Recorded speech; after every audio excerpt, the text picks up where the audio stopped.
Baru saat melihat kalung yang dijatuhkan anak kecil ke kakinya, presiden perusahaan akhirnya terkejut karena cincin yang tergantung di kalung itu persis cincin yang ia berikan pada pacarnya 5 tahun lalu. Ia langsung mendekati anak itu dan bertanya, dari mana cincin itu berasal? Keributan itu pun menarik perhatian ibu si anak. Ia langsung datang dan bertanya kenapa presiden mempersulit anak kecil. Namun saat presiden menoleh, ia terpaku karena ibu anak itu adalah mantan pacarnya yang telah menghilang selama 5 tahun. Ternyata dulu, presiden rela membangkang ayahnya dan keluar dari keluarga konglomerat demi cinta untuk biaya hidup $20.000. Ia bahkan ikut balapan liar di pasar gelap. Namun ia mengalami kecelakaan parah dan nyawanya berada di ujung tanduk. Rumah sakit tidak bisa segera menemukan donor ginjal yang cocok. Begitu wanita itu tahu, tanpa ragu ia menawarkan ginjalnya sendiri. Namun karena risiko operasi tinggi, dokter menyarankan untuk menggugurkan kandungan terlebih dahulu. Tapi dia dengan tegas menolak. Karena anak di perutnya sudah berusia 7 bulan, ia rela mempertaruhkan nyawanya, asal bisa selamatkan pria yang dicintainya. Dokter mengatakan, keputusan itu bisa membuatnya kehilangan nyawa. Dan kalaupun selamat, mungkin tak bisa hidup lebih dari usia 30.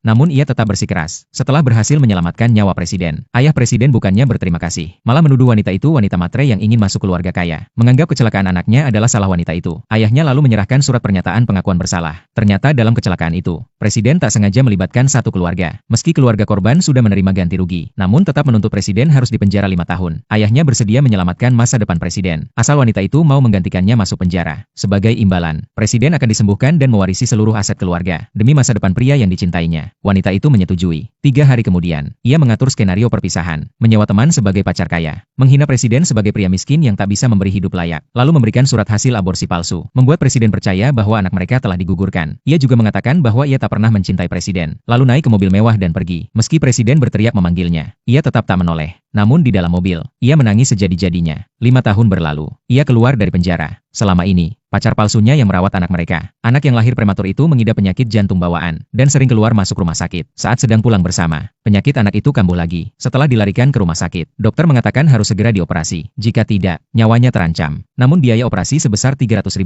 membuat wanita itu tak tahu harus bagaimana. Saat itu, anak sedang bermain dengan kalung di lorong rumah sakit. Kalung itu terjatuh tepat di depan kaki presiden, yang kebetulan sedang menjenguk ayahnya. Ia langsung mengenali cincin itu dan melihat wajah anak yang mirip dirinya. Ia pun sadar ada yang tidak beres dan mendekat untuk bertanya soal kalung itu. Lalu terjadilah pertemuan mereka kembali. Saat melihat wajah mantan pacarnya, presiden tak bisa menyembunyikan emosi. Ia bertanya dengan suara bergetar, berapa usia anak itu? Namun wanita itu tegas menyangkal, mengatakan anak itu bukan miliknya, dan cincin itu tak ada hubungannya lagi dengannya. Meski presiden sudah menunjukkan bahwa ia masih mencintainya, wanita itu tetap bersikeras menyangkal semuanya. Saat mereka masih berselisih, pacar palsunya datang, langsung memeluk anak itu. Demi membuat presiden benar-benar menyerah, wanita itu menunjukkan citra keluarga kecil yang bahagia, lalu pergi bersama anak dan pria itu. Ia mengira hubungan mereka sudah selesai selamanya, namun anaknya kembali sakit, dan rumah sakit menyampaikan, jika sebelum jam 6 tidak dilakukan operasi, anak akan kehilangan nyawa. Wanita itu menelepon pacar palsunya minta tolong, tapi diberitahu bahwa pria itu sedang ditahan oleh presiden.